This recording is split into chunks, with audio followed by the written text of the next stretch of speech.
911, what's your emergency?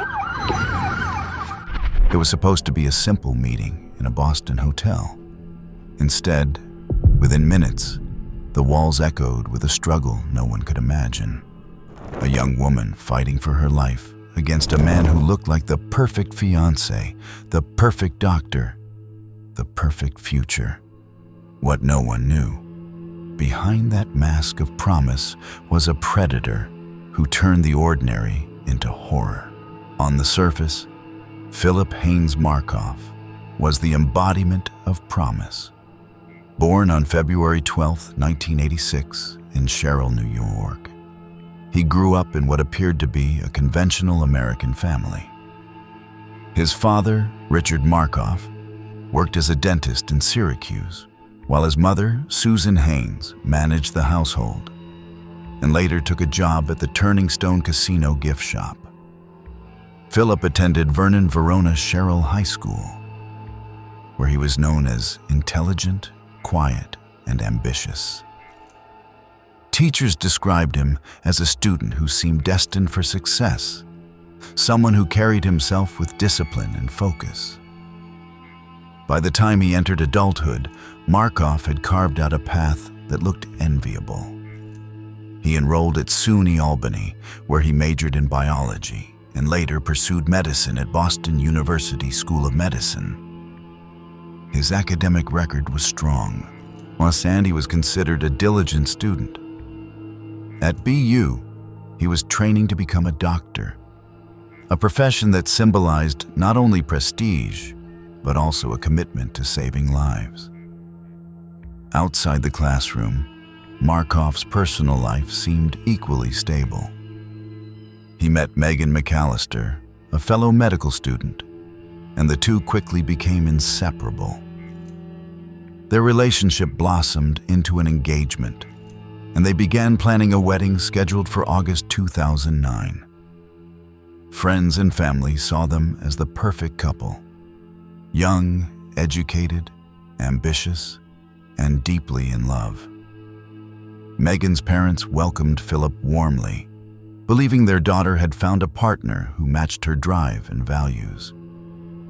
But beneath this polished exterior, another life was unfolding, one that no one around him suspected. The hidden obsession.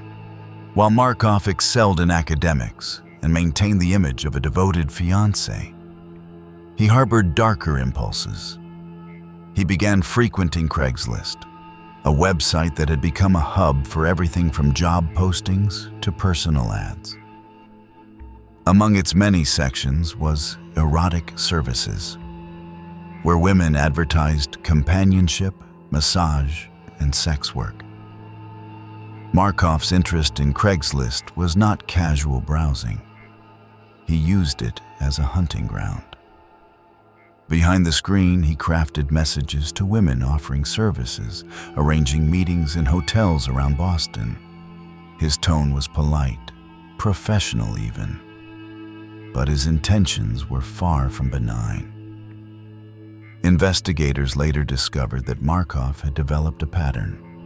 He would contact women through Craigslist, set up appointments, and then arrive not as a client, but as a predator.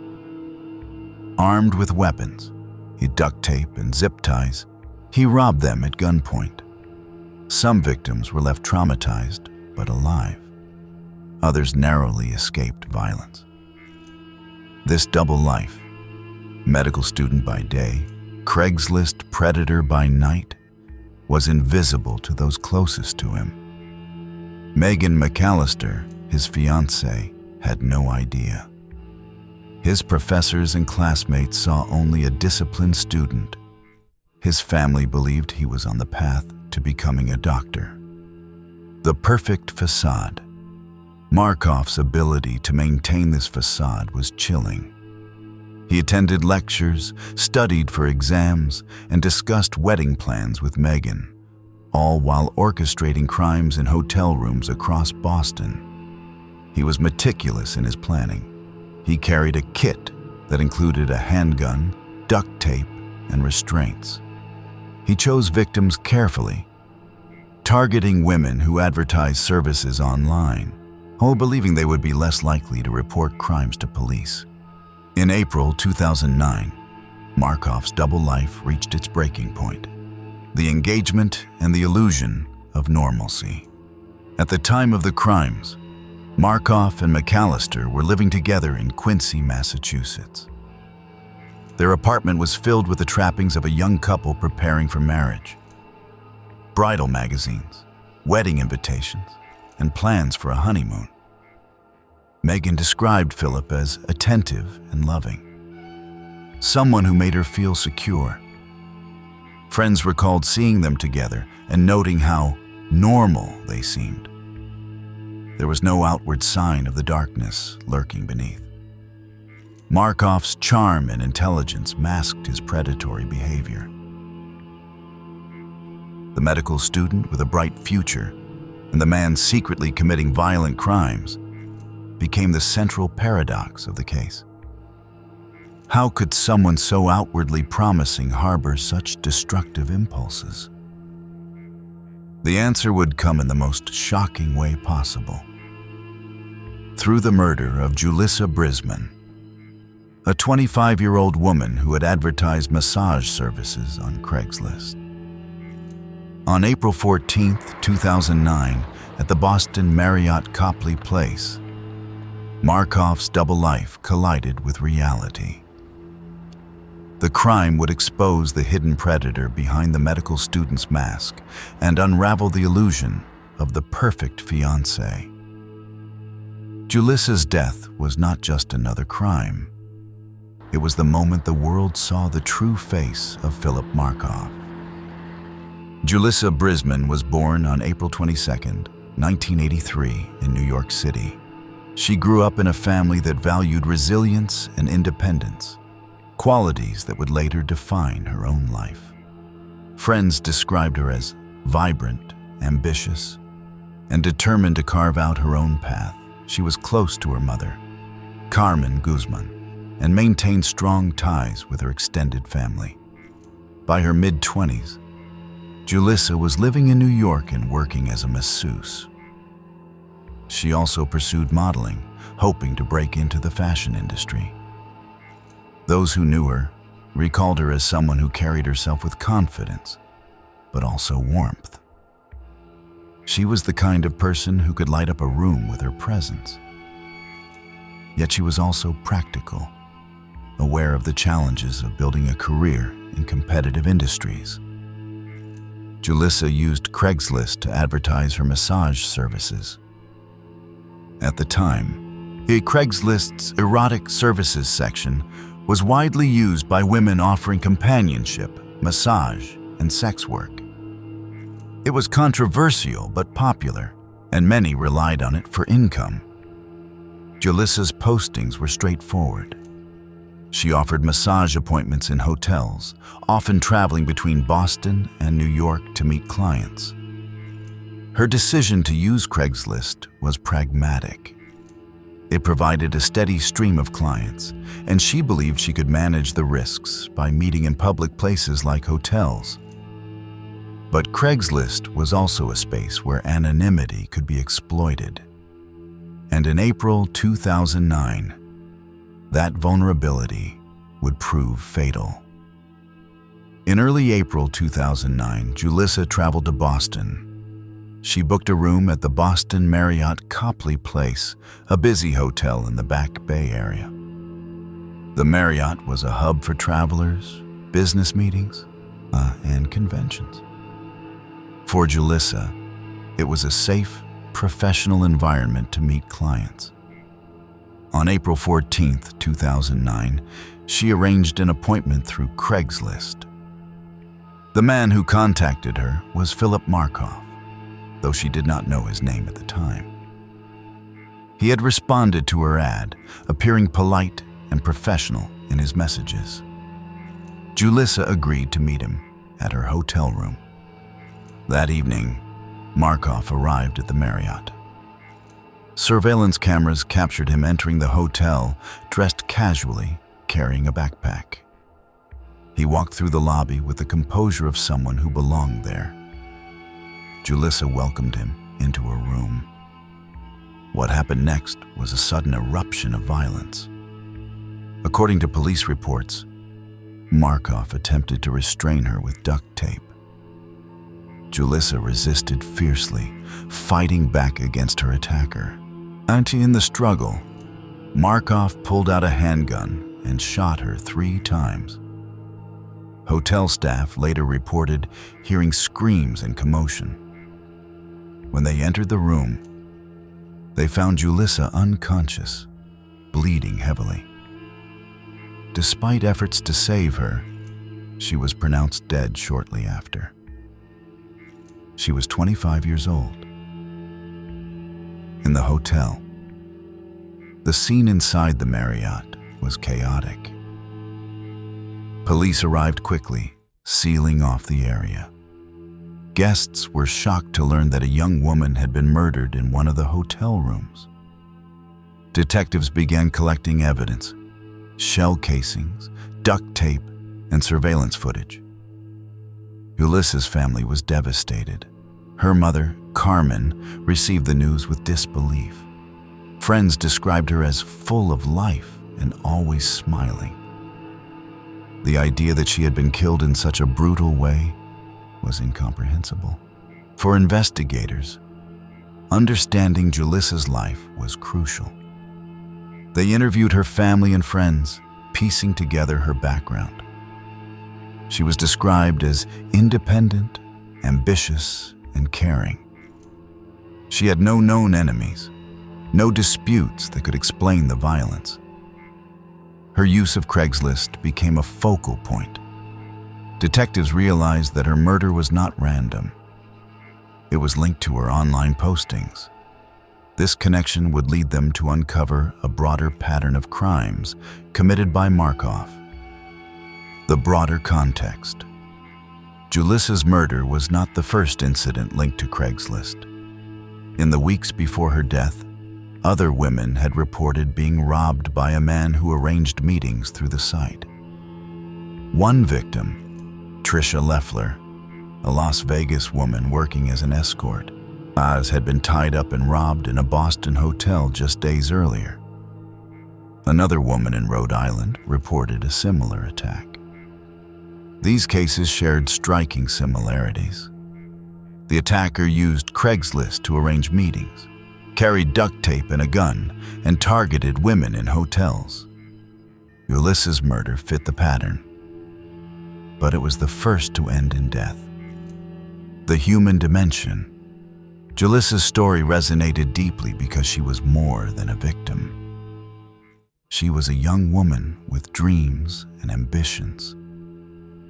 Friends recalled her love for fashion and modeling, her determination to succeed, and her warmth in personal relationships. Her death highlighted the risks faced by women who used online platforms for work. It also underscored the vulnerability of those who trusted anonymity as a shield. Julissa believed she was meeting a client in a safe environment. Instead, she encountered a predator who had meticulously planned her murder. Julissa's murder shocked Boston and drew national attention. The brutality of the crime, combined with the digital trail left behind, set the stage for a high-profile investigation.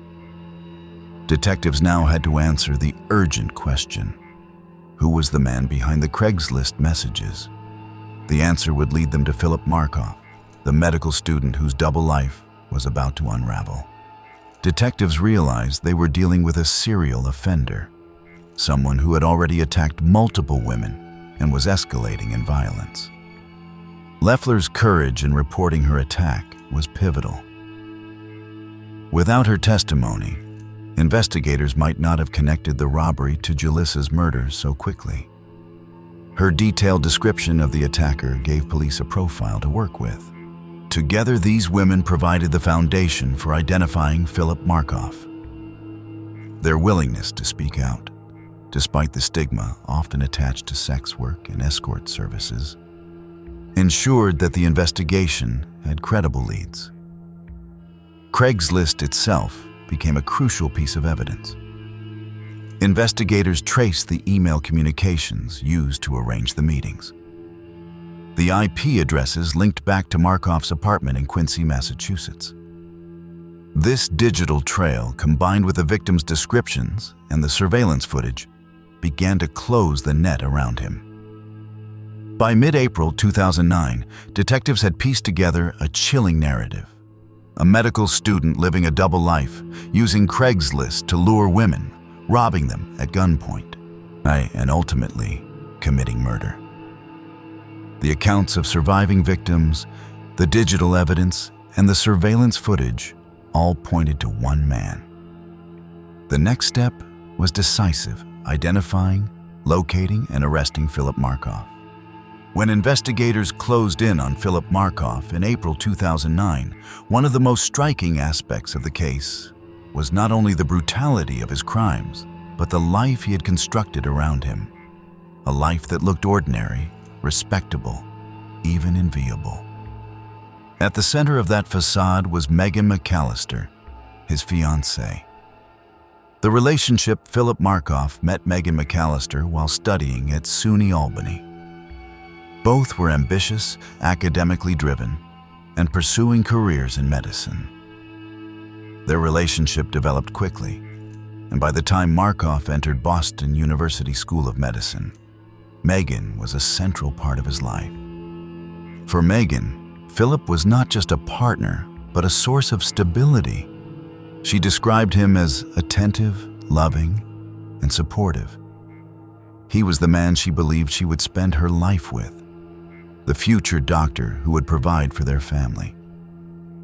When news broke of the Craigslist Killer investigation, Megan's world was shattered. Detectives had traced the crimes to her fiancé, the man she trusted completely. But her initial reaction was disbelief. On April 20th, 2009, police made their move. Markoff was driving with Megan when officers pulled him over. The arrest was swift. He was taken into custody without incident, his calm demeanor unchanged. Megan, sitting beside him, was stunned. The arrest shocked those who knew him. Markoff was not a drifter or a career criminal. He was a medical student with a promising future. His professors and classmates were blindsided. Megan, who had defended him publicly, was devastated. After the arrest, detectives executed a search warrant on Markoff's apartment. What they found confirmed their suspicions and provided the evidence needed to build a case. Inside, investigators discovered a cache of incriminating items. A handgun matching the weapon used in Julissa's murder. Duct tape and zip ties identical to those used in the robberies. Stolen items from previous victims, including personal belongings and credit cards. A backpack that matched the one seen in surveillance footage. The apartment, once a symbol of young love and wedding plans, had become a storage space for the tools of Markoff's crimes. Digital evidence added another layer. Investigators traced the Craigslist emails to Markoff's computer. The IP addresses matched his apartment. The messages arranging meetings with victims were found in his accounts. Together, the physical and digital evidence painted a clear picture. Philip Markoff was the Craigslist killer. The contrast between Markoff's public image and the reality of his crimes became the central paradox of the case. Megan McAllister, who had initially defended him, was forced to confront the truth, yet the man she loved was not who she thought he was. Their wedding plans collapsed, and her life was forever altered. Prosecutors now had the foundation for a strong case. They charged Markoff with first-degree murder for the killing of Julissa Brisman, armed robbery for the attack on Tricia Leffler, kidnapping and assault for the Rhode Island incident. The evidence, physical, digital, and testimonial, was overwhelming. With Markoff in custody and the evidence laid out, the stage was set for the trial. When Philip Markoff was arrested on April 20th, 2009, the expectation was that he would stand trial for the murder of Julissa Brisman and the robberies of other women he had targeted through Craigslist. Prosecutors had assembled a formidable case. The trial promised to be one of the most sensational in Boston's recent history, not only because of the brutality of the crimes, but because of the paradox at its center: a medical student with a promising future accused of being a predator. After his arrest, Markoff was held at the Nashua Street Jail in Boston. The facility, located along the Charles River, housed inmates awaiting trial. Markoff was placed in a high-security unit, monitored closely due to the nature of his charges. Guards and fellow inmates described him as calm, detached, and expressionless. He did not display the agitation or desperation often seen in those facing serious charges. Instead, he carried himself with the same composure he had shown during his arrest. Markoff's time in jail was marked by multiple suicide attempts. In August 2009, just months after his arrest, he tried to take his own life by cutting his wrists with a sharpened object. Guards intervened, and he was placed under suicide watch. In April 2010, he attempted suicide again, this time by cutting his neck with a jail-issued pen. Once again, guards intervened, and he was treated for his injuries. Now, these attempts revealed the depth of his despair. Facing overwhelming evidence, the collapse of his relationship, and the prospect of spending life in prison, Markoff seemed unable to confront the reality of his situation. On August 15, 2010, Markoff succeeded. It was the one-year anniversary of what would have been his wedding to Megan McAllister. Guards found him dead in his cell, having cut major arteries in his legs and neck with a makeshift blade. He had also used plastic bags to suffocate himself, ensuring that the attempt would succeed. The symbolism of the date was unmistakable. By choosing the anniversary of his planned wedding, Markoff tied his final act to the collapse of the life he had once envisioned. The impact on the case: Markoff's suicide ended the possibility of a trial. Victims were ready to testify, and Julissa Brisman's family was prepared to see justice served. Instead, the case ended abruptly. There was no verdict, no sentencing, no formal closure. The death of Philip Markoff in August 2010 closed the legal chapter of the Craigslist Killer case, but the reverberations continued long after. His suicide meant there would be no trial, no formal verdict, and no opportunity for prosecutors to present the full scope of his crimes. Yet the case left behind a legacy that reshaped conversations about online safety, law enforcement, and the hidden dangers of digital anonymity. At the center of the case was Craigslist, the online marketplace that had become a hub for everything from job postings to personal ads. By 2009, its erotic services section was widely used by women offering companionship, massage, and sex work. It was controversial, but popular, and many relied on it for income. Markoff exploited this platform to target his victims. He used Craigslist's anonymity to arrange meetings, presenting himself as a client while secretly planning robberies. The murder of Julissa Brisman exposed the vulnerabilities of the system. In the aftermath, Craigslist faced intense scrutiny. Lawmakers, law enforcement, and the public demanded accountability. Critics argued that the platform had enabled predators by providing a space where anonymity could be weaponized. By May 2009, just weeks after Julissa's murder, Craigslist announced it would shut down its erotic services section.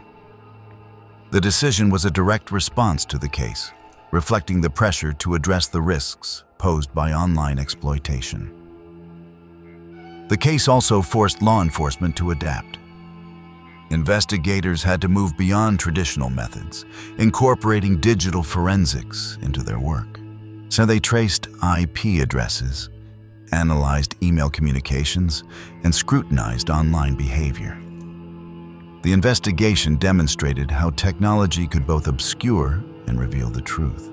Markoff used Craigslist to hide his identity, but the digital trail he left behind ultimately exposed him.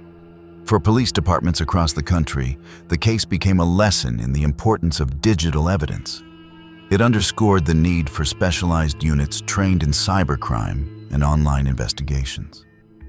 For the families of victims, the legacy was deeply personal.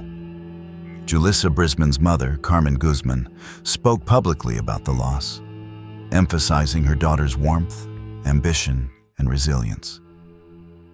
The absence of a trial meant that Julissa's story was left incomplete, overshadowed by Markoff's suicide. For Tricia Leffler and the Rhode Island victim, the case was a reminder of how close they had come to death. Their courage in reporting their attacks was pivotal in building the case against Markoff. Without their testimony, investigators might not have connected the dots so quickly. The case also left a mark on Megan McAllister, Markoff's fiancée. She had defended him publicly, describing him as a beautiful person inside and out. But the evidence forced her to confront the reality of his double life. Megan's role highlighted the devastating impact of deception. She was not complicit in Markoff's crimes, but she was deeply entangled in his facade. Her trust in him, her plans for the future, and her public defense of his character all became part of the narrative. The phrase Craigslist Killer entered public consciousness, cementing the crime's place in cultural memory.